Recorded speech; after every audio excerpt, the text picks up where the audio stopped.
আসসালামু আলাইকুম। আজকে আমি রান্না করলাম সিম, সাথে দুটো ডিম ছেড়ে দিলাম, কারণ ব্যস্ততার কারণে রান্না করা হয়নি আজকে। আমি বাবুর সঙ্গে প্রতিদিন ক্লাস করি, যার ফলে আমাদের রান্না একটু সমস্যা। আমাদের বন্ধু ওর বাসায় নেই, বেশ কিছুদিন হলো, বেশ কয়েক মাস হলো বন্ধুর বাড়িতে থাকছি, খাচ্ছি, ঘুমাচ্ছি, হাট বাজার করছি, আর সারা শহর টই করে ঘুরে বেড়াচ্ছি।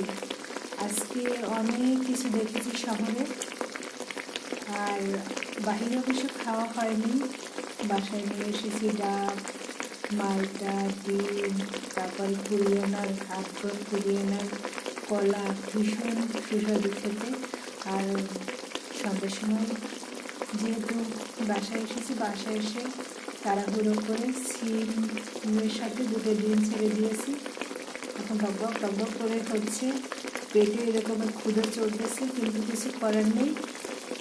যখন খাবো তখন খাবো। আমার বাবু সোনা আবার